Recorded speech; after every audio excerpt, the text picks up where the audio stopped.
हिंदू धर्म में एकादशी का विशेष महत्व है। हर माह में 2 एकादशी होती है, शुक्ल पक्ष और कृष्ण पक्ष में। लेकिन इन सभी में सबसे अधिक फलदायी मानी जाती है निर्जला एकादशी। ये ज्येष्ठ मास के शुक्ल पक्ष की एकादशी को मनाई जाती है और इसका महत्व इसीलिए बढ़ जाता है क्योंकि इस दिन व्रती जल तक ग्रहण नहीं करता। इसीलिए इसे निर्जला जल के बिना एकादशी कहा जाता है। इस दिन व्रत रखने से साल भर की सभी एकादशियों का पुण्य प्राप्त होता है, परंतु इसका पालन करते समय कुछ ऐसी गलतियां हैं जो यदि अनजाने में भी हो जाए तो व्रत का फल कम हो सकता है या पूर्णतः नष्ट हो सकता है। इस वीडियो में हम आपको बताएंगे कि निर्जला एकादशी पर कौन कौन सी गलतियां भूल कर भी नहीं करनी चाहिए। 2025 में निर्जला एकादशी की तिथि शुभ मुहूर्त।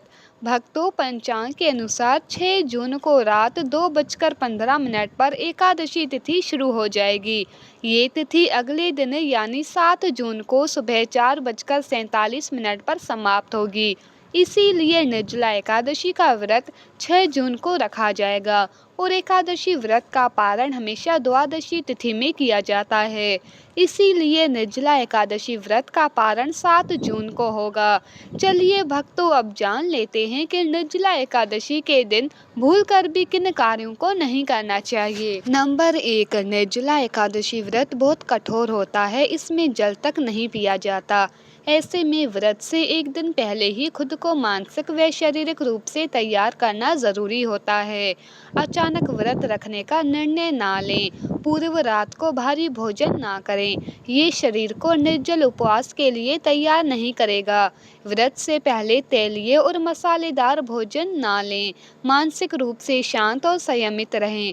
नंबर 2, झाड़ू पोछा ना करें। निर्जला एकादशी के दिन झाड़ू पोछा करने से सूक्ष्म जीवों की हत्या का दोष लगता है। इसीलिए इस दिन सफाई कार्यों से परहेज करना चाहिए। नंबर 3, तुलसी का स्पर्श और जल अर्पण ना करें। मान्यता है कि इस दिन तुलसी माता स्वयं व्रत रखती है, इसीलिए उन्हें स्पर्श करना या जल अर्पण करना वर्जित है। नंबर 4, दिन में सोना। व्रत के दिन में सोना आलस्य का प्रतीक माना जाता है और ये व्रत के नियमों के विरोध है। इससे व्रत का पुण्य कम हो सकता है। नंबर 5, पलंग या बिस्तर पर ना सोएं। व्रत के दिन जमीन पर सोना चाहिए। पलंग या बिस्तर पर सोना व्रत की कठोरता को कम करता है और व्रत की पूर्णता में बाधा डालता है। नंबर 6, चावल और नमक का सेवन ना करें। इस दिन चावल और नमक का सेवन वर्जित है। मान्यता है कि इनका सेवन व्रत के पुण्य को नष्ट कर सकता है। नंबर 7, निर्जल व्रत में जल अथवा भोजन का सेवन। निर्जला एकादशी का अर्थ ही है बिना जल और अन्न के उपवास। यदि आप इस व्रत को निर्जल नहीं रख सकते तो कम से कम जल का सीमित सेवन करें, लेकिन इसका संकल्प पहले ही ले लें। नंबर 8, व्रत के बीच में अन्न या फल का सेवन ना करें। जल पीने से व्रत की शक्ति क्षीण हो जाती है। यदि आपने पूर्ण निर्जला व्रत का संकल्प लिया है, यदि स्वास्थ्य संबंधी कारणों से निर्जला व्रत संभव ना हो तो फलाहारी व्रत का विकल्प लें, लेकिन ईश्वर से क्षमा मांगकर। नंबर 9, व्रत के दिन गुस्सा, क्रोध, झूठ, अपवित्रता। निर्जला एकादशी केवल शारीरिक तप ही नहीं है, ये मानसिक और आध्यात्मिक साधना का दिन भी है। इस दिन संयम, सेवा और भक्ति का भाव सर्वोपरि होता है। किसी से झगड़ा या कटु वचन ना कहें, अपवित्र स्थान पर ना जाएं, अशुद्ध वस्त्र ना पहने।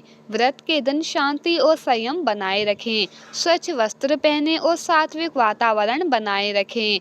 नंबर 10, दान पुण्य में कंजूसी। निर्जला एकादशी का मुख्य उद्देश्य परोपकार है। इस दिन दान पुण्य करने से व्रत पूर्ण होता है और उसका पूर्ण फल मिलता है। दान से ना बचे या अनिच्छा से दान ना करें।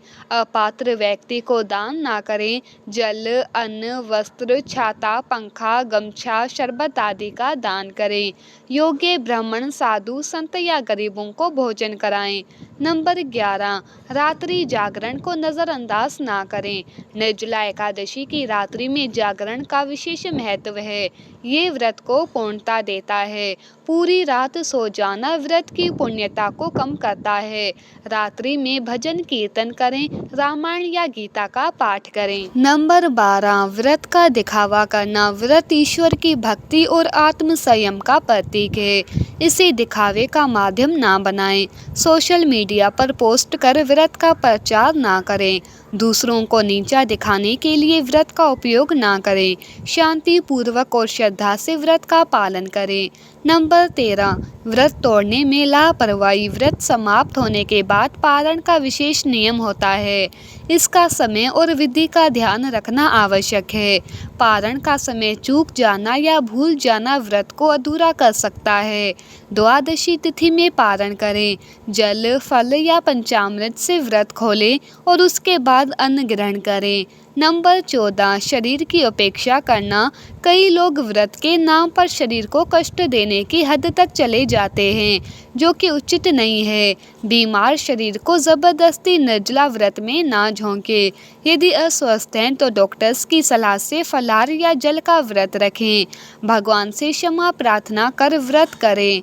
नंबर 15 व्रत के दिन निषिद्ध कार्य करना। व्रत के दिन कुछ कार्य पूर्णतः वर्जित होते हैं, जो इस दिन नहीं करने चाहिए। बाल कटवाना, नाखून काटना, दाढ़ी बनवाना, अत्यधिक मनोरंजन, मांसाहार, मद्यपान, क्रूरता, वाणी में कटुता आदि। नंबर 16 मांसाहार, मद्यपान, प्याज और लहसुन से परहेज करें। इस दिन सात्विकता का पालन अत्यंत आवश्यक है। मांसाहार, मद्यपान, प्याज और लहसुन जैसे तामसिक पदार्थों का सेवन वर्जित है। इनका सेवन व्रत की पवित्रता को भंग कर सकता है। नंबर 17 पैसे का दुरुपयोग ना करें। व्रत के दिन धन का अपव्यय या अनावश्यक खर्च परिचित है। इस दिन दान पुण्य करना शुभ माना जाता है, लेकिन धन का दुरुपयोग अशुभ फल दे सकता है। नंबर 18 बाल कटवाना और दाढ़ी बनवाना वर्जित है। इससे शरीर के किसी भी अंग के बाल काटना या दाढ़ी बनवाना वर्जित माना गया है। ये शास्त्रों के अनुसार अशुभ होता है और व्रत की पवित्रता को भंग करता है। नंबर 19 विवाद और कलह से बचें। व्रत के दिन मन, वचन और कर्म से शांति और संयम बनाए रखना चाहिए। विवाद, कलह और अपशब्दों का प्रयोग व्रत की पवित्रता को भंग कर सकता है। तो भक्तों, यदि आपको आज की वीडियो पसंद आई हो तो लाइक और शेयर करें। चैनल पर नए हो तो जल्दी से चैनल को सब्सक्राइब कर दें। धन्यवाद।